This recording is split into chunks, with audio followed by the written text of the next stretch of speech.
All right, welcome. Um, Luca. yeah, mine, I don't really have a lot to say about it. I just wanted to add it to the top of folks' mind to keep on top of it and remind people that it's there. James was the last one who commented on it, so it looks like we're possibly waiting for some information from maybe infrastructure, but I don't know if they're looking for a specific ask from us. So it might be worth reaching out to them. Who is that person that you spoke to? Gerardo? Yeah, that's the director. Because to be honest, I don't know which of the managers would be responsible for this. Mm-hmm. So I'm not sure who exactly could help with that. But I'm pretty sure we need infrastructure involved for making those changes. So yeah. So I'm not. Do you have a clear idea about how much code change we need to do, or is the majority of the work done on the infrastructure level? I think the majority of the work will be infrastructure. I don't think there's any. I don't think there will be any code change at all. It's just probably configuration in the cookbooks and stuff like that, and they may need to install some module. But I don't know how they're going to do it anyway, because but this is up to infrastructure basically. Yeah, I think the only thing from our side that we need to worry about is making sure that that message that's indicated in the copy is added somehow. So when people go to the portal or reach that URL, they see that message and can contact support if it's happened in error or something like that. Do we have that in GitLab.com? Because I don't think we do. I don't think so. So for additional context, the main thing that we need to worry about is stopping them from stopping the folks from those countries being able to purchase anything from GitLab, and also we can't allow them to take out trials either, because we're basically giving them what's intended to be a purchased product. So both of those things fall under fulfillment. So that's the only thing that they're the main things that we need to do to block that from happening. There was an issue, which is a list of things that we need to make sure that we as a company need to make sure that we've blocked. So for example, the license app is listed on there, which I also created an issue for, but I'm not sure if we actually need to do anything there, or maybe I don't know if it's, because that isn't something that anyone can actually log into other than GitLab folks. So I don't know whether we need to add that extra layer of security, but that's what we've been asked to do. So yeah, it's mostly those two things. I've closed that issue because we mainly use either GitLab or the customer portal itself, but there will be no customers logging into the application basically. So I don't think we need to put restrictions there. But we do in the customer portal, unless we move it to GCP, which, to be honest, I'm not sure why we haven't done it anyway, because we moved everything from Azure except a couple of things, including the customer portal. But anyway, if we don't move the customer portal, then we need to implement something, hopefully at a higher layer, because if we do this in the application level, then it may have an impact in performance, because we need to capture this thing in every request, basically. I think the reason that we haven't moved the customer portal to GCP is because Azure handles compliance better for the things that we need to hold in the customer portal. So things like finance information and stuff like that. I think that's what's holding us up moving it. That was what Mel told me. I don't remember the details. I see. Yeah, I didn't know. Yeah, so let's just keep on top of that. That was mainly all I wanted to say. Do you want me to follow up further with infrastructure, or are you good to do that, James? I can do, although I suspect I may have to escalate this anyway. That's what normally happens with infrastructure, so we'll see where it goes. But yeah, you can leave it with me. It's fine. Feel free to ping me on that if you want me to speak to Gerardo, or if you get stuck at all, James. Cool. Yeah, we'll do. Jackie, item 2. Okay, I was not muted actually. Yeah, I just wanted to share some of the work that the UX team is going to do in relation to the Q3 OKRs, because UX team is working really hard to become more strategic and to work farther ahead of development, so that we're not feeling quite as much pressure to just get designs ready for y'all to build them. We want to be able to talk to customers and make sure that we test our designs ahead of time and that they're really, usability is good and that we're providing good value basically. So just to make you aware, we're going to be doing a bit more user research. So again, Q3, we're raising the bar on how much user research we do. So you might see some more issues around problem validation or solution validation, where we're working ahead a couple milestones. We did a experience baseline for signing up for a trial. So Tim did that. He basically did a expert evaluation of what it's like to sign up for a trial. Like what are all the friction points? And he gave it a grade, and it was not a very good grade. It was like a D, or I think a D minus. And so for, we're implementing changes to that, and we're going to retest it. And our aim is to get to a C minus. I hope that we do better than that, but that's the goal. And then we need to keep progressing with our design system implementation. So I don't know if you all know this, but designers are assigned components from Pajama's design system and are meant to be working on those aside from their milestone work. So we're trying to figure out kind of how to balance that and give them the time that they need to build out those components, to document them, like how to use them, when not to use them, and then actually get them, work with front-end development to actually get them built and into the design system, like full stack. So basically you have a design pattern that tells the designer how to do that thing, and then you also have the code that is part of the product, right? It's a little different with fulfillment because it's a different code base, but I'll figure that out. So any questions about that? Y'all can just kind of read it. No, it's that's exciting. great. Thank you. Yeah, it's exciting. I think we're gonna really improve the product this quarter. I know a lot of that work has been happening on GitLab.com. How far behind, if at all, are we on the customer portal with implementing the design, the different patterns and design systems that you're using? As far as I know, quite far behind. So I don't have all of the details, but what Tim said is that the design system really isn't implemented at all in the customer portal. So yeah. And so generally speaking, we can adopt some of the visual styles for it, but in terms of interactions or components, we're very far behind because we're going to need to basically re-architect the front end.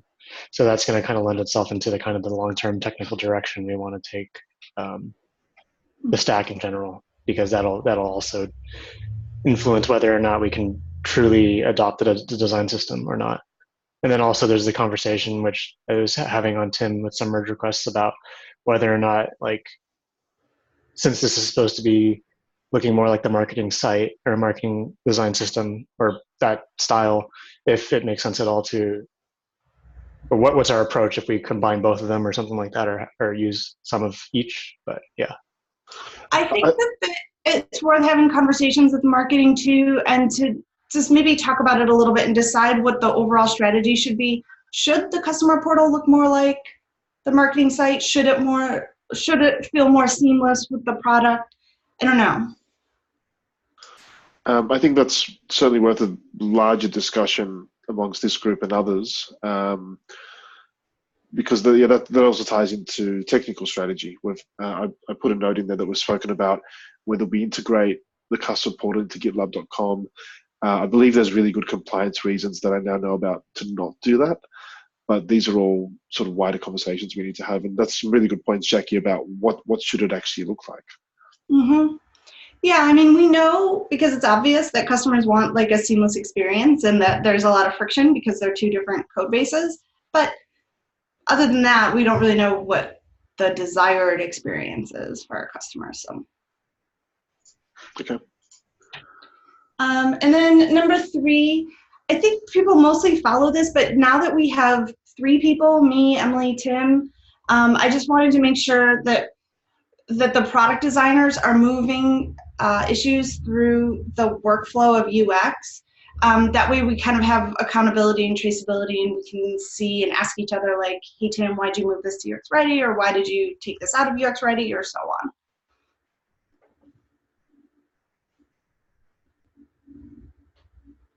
That's it for me. All right. Thank you, James. Yeah. So yeah, just for your interest, I'll be off for the next couple of weeks, starting on next Monday. And yeah, things look good for the offering. By the way, I think I'm gonna try. That I think all the team knows what to work on and who to ping. So I think we should be fine. And maybe just keep an eye on things like questions in the fulfillment channel and so on, so they don't get unanswered. But other than that, I think we should be good. So yeah. Great. Just to note that Christopher Bell starts today as the front-end engineering manager for fulfillment, so I'll invite him to future meetings. I didn't want this to be his first hour at GitLab. There's probably needed a bit of context before joining these. I think it's also 7 a.m. Where is that? Oh, okay. Good. Guess good point.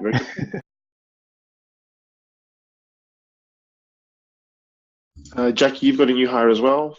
Yeah. Well, I think we all know Emily started last week. Yeah. Just wanted to call it out, over communicate. She's joined us, and we're really excited to have her.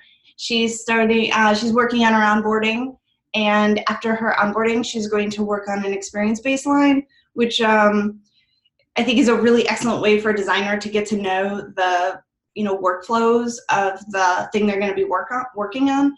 So Emily is going to be working on understanding the workflow of purchasing CI minutes, and as part of that, she will also document that workflow and give it a grade, identifying friction points and identifying some recommendations that we can then backlog and prioritize for improving that. Okay, great. And Dennis, finally, we've got Ragnar. Yeah, so just providing an update. I think the last time I spoke about it last week, he was supposed to start today, just because of us trying to start him as soon as possible. The contract and all that kind of stuff wasn't ready, so he'll be starting officially on Wednesday. Great. But yeah.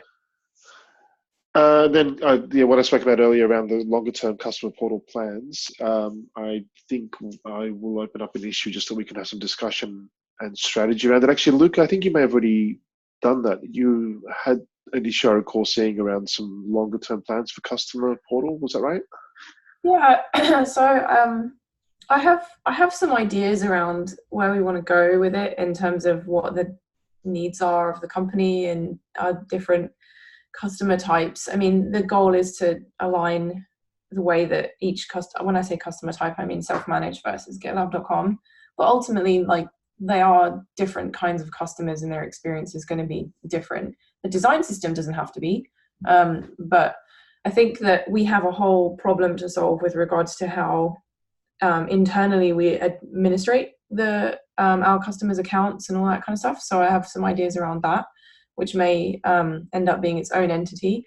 And then just there's a lot of exploration to do around the problems that we need to solve for self-managed customers and how we can improve things there. And maybe it might be that the customer portal itself ends up only being an API sort of application that we don't really use for front-end purposes, but we'll see. We need to have a lot of user research to do, so UX research. So it's good that that aligns with currently what Jackie's planning on doing and all the other stuff that we have to get done in fulfillment. But we have a lot of work to do, but I'm excited about it. I think it's going to be good. Luca, do you have questions or hypotheses about user experience that we can start looking at? So things like assumptions maybe about how people want to navigate or interact with bill pay and purchasing and so on? Yes and no. I have there's some conversations to have in our call on Thursday, Friday. I don't remember when. Friday. Yeah, we definitely talk about that for sure, because I think it's going to be a really key part of the two things that I think we should try and strive to do. Great. So longer term, how do you want to firm up some of that what strategy and what do we need? Is it just a case of having some time to think about it, or how do you want to progress that, I suppose, Luca? Is there anything that we can do, or you're happy to run with that? So I think we've got a pretty good backlog of work with with regards to some of the more immediate problems that we need to solve for our customers, and also for folks who work at GitLab as well. I could think of things that will keep us busy for the next 3 to 6 months on that. And then I think that some of the more long-term vision goals that we have, I think we have now that Scott has worked to build out that problem validation and build validation stuff, I think that gives us a really good starting point on some of the longer term vision ideas that myself and Jackie and the other rest of the design folks can work on, while engineering have got a lot of stuff to keep them busy. And I also think we have a lot of technical debt and bugs in the customer portal, as James is sadly shaking his head as I say that. So I think it's important to give some space for that as well, because I don't know how our tech debt compares to what exists currently on GitLab.com, but considering it's a much smaller application than GitLab.com, I think it's quite a lot. So be good to get some of that stuff fixed as well. So in answer to your question, I think right now I think we're okay. We just need to start identifying like some of the larger problems and how we start moving towards those more vision directives. Okay, great. I also wanted to look through last week's notes. We spoke about some of the issues that we had about increasing bug coverage and test coverage. James, how do you want to handle that? Luca as well, do you want to set aside some time on each sprint, or give it to new engineers that come in, set them up as low-hanging fruit? What are your views around how we can complete that issue from last week? So I think it's a good idea. I'm trying to add some, like a small percentage of the bugs and stuff in tech debt. So I have a little section for security, tech debt, and bugs that we try to fix. And I try and leave space for that, and then deal with the kind of more pressing stuff that, like the higher priority security issues that come out, stuff that's like immediately impacting customers and blocking them from being able to make purchases, those kinds of things. And then James has more of a handle on the technical debt stuff and how that's affecting the engineers and the way they work. But one of my biggest concerns, which came up last week because I went through the upgrade process in production, which nobody had done yet. And there's a recording of this, which we can share. I think I was looking for it and I couldn't find it in the videos, so I'll dig around again. But there were a lot of bugs. We found about 6 or 7 bugs with the upgrade process within a minute or two of just trying to get it to work in production. Some of them were completely blocking the ability to do it. It's possible to complete the process, but if you run into a bug, one of these bugs that we found, like, you have to stop and you have to restart all over again. So my concern is, what are we doing to test these things before they get rolled out to production? Do we have dedicated quality assurance team? Do we have engineers that are focused on fulfillment? Because if not, I think that's a really important thing for us to have. I don't think growth has any in general, but I would argue that fulfillment is probably of the higher need of all the groups in growth at this point for that, because we have 4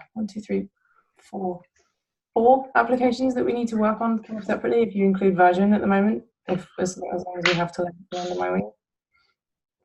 So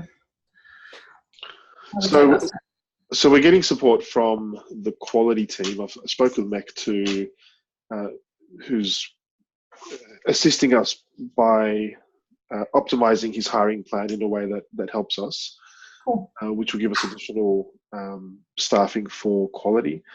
So yeah, that's one thing that I'm waiting on, and I'll follow up on. We also, probably Luke, you also saw that quality dashboard where we need to then also set the priority and severity of a lot of the open bugs, just so we can keep that at a manageable level as well. Mm-hmm. Yeah, that's awesome. Thank you. We're also changing the way we deploy the application at the moment. So hopefully this week we will deploy to staging first, because at the moment everything that gets into master will just get deployed to production. So once I get some help from infrastructure, that's going to change, and it's going to be staging first, and then there's going to be a time frame where you can test things, and after that it will eventually get deployed to production. So that should help as well, Rich. Yeah, for sure. Okay, I'll keep that as an action to follow up with Meg and get some understanding there. Great news about the staging stuff as well, James. There's also a point that I forgot I should mention. When I did the upgrades testing on production, Jamie Carey was on the call, and I said basically we just need a credit card, like one that's not a test credit card but a live credit card, so that we can actually test purchases in production, because I had to use my own credit card and spend like $1,200 just to test it to see if we could upgrade to Ultimate. Which is fine. I can immediately refund myself, but it takes like 5 to 8 days for it to go back on my card, and Okay. it might block cards if it's if they haven't seen any purchases happen in a while that are that big. So ideally we need a card that's not attached to some other group at GitLab. So like the product team was a suggestion, like the product team has a credit card, or someone else in the company has one that we can use, but I don't know if that's necessarily the correct way forward, because if we try and use it for testing and then for whatever reason it blocks the card and that person or those people are out and they're trying to buy dinner or something like that, that's not gonna go down very well. So I think we need a dedicated card for it. In staging using test cards, we can pretty well simulate that. James, what do you think? I mean, do we actually need to use live credit cards in the production environment to test a lot of these things? We already have these testing runs, but obviously they won't reach. I don't think they reach Stripe at all to make the purchase. But maybe there's something that we can use there that actually calls the API. I'm not entirely sure. So that would be the difference. But we do have some like testing runs. I don't know. I think in the I don't remember which one it was, but 111, something like that. When we were doing the testing last week, Oswaldo said that he tested stuff on staging already. So we have a staging instance, don't we? Or no? Does one exist? It's sort of broken at the moment. Yeah, I need to get infrastructure to fix it. I've been following up with them, but I definitely wanted to get it sorted this week. So I'm gonna chase them again because I'm off next week, and we can't. Yeah, we need to fix the staging as soon as possible, basically. Yeah. Mm-hmm. Yeah, but the credit card, I'm just gonna post the link. That is for development. I'm not sure we can use this in production. Hopefully not. Yeah. I think we need something to test in production though, just because, I mean, we might not do in the future, but I think because we're in such a shaky state at the moment, I think it's good to be able to do that and then get in front of some potential issues that we're having before customers do. Yeah, I think this may need some research because maybe we can use something that will actually get call the Stripe API and everything and get there as a fake one. But anyway, yeah, we could create an issue, I guess, and discuss that. Do we also have test accounts that we can use so we can see what it looks like when you have a certain number of seats already, or you want to add seats? Not really. We don't. People have sort of mashed together their own versions of it, but it's kind of tricky with test accounts because sometimes you want, well, especially with some of the trial stuff and like acting as a new customer, it sometimes helps to just start an account from fresh to see what that experience looks like from sign up, because there are so many issues with signing up for the customer portal and kind of seeing what that workflow is from start to finish. That's the stance that I take, is like, I'm a brand new customer, or I've never logged in here before, I'm going to come in and buy something. Sometimes if you already have an account, the process isn't quite the same, so you miss out on some of the. Sure. I think starting over is a use case we have to be able to do. But we also have issues where it's like, hey, I'm a customer and I can't tell when I'm running out of licenses. I don't know. I've seen a few where I'm like, I can't see what somebody would see in this situation because I don't have a test account with like those similar. Yeah. No, I fully agree. I was just saying how we've done it in the past because it's easier to just create a new one. But yeah, we should get some test accounts set up so that we can do that. Or is it possible to impersonate somebody and see like what they would see? Yes. The problem is when you go on a lot of the time, because of trials being sent into the portal. So when you create a trial, when you start a trial, it creates an account on the customer portal, which means that there are a lot of accounts on the customer portal that don't have a subscription. So when you're trying to click through to find an account that has a subscription, you'll go through pages and pages and pages of trying to impersonate somebody before you can actually find one that might have a subscription. And then the user experience of trying to impersonate somebody is a little bit weird. Like, this is why I think that we really need to think about like building a better administrative user interface for the folks that are trying to do this kind of stuff, because like that's equally as broken as it is for the, if not more than what the customers need to interact with. Yeah. So yes, you can impersonate somebody, but it's a pain in the bum to do that. All right, I'm going to call time on this. Add anything that we needed to the notes so we can create issues out of it and chat async. And everyone, I hope you have a lovely day today. Thank you. See you later. Bye. Bye-bye.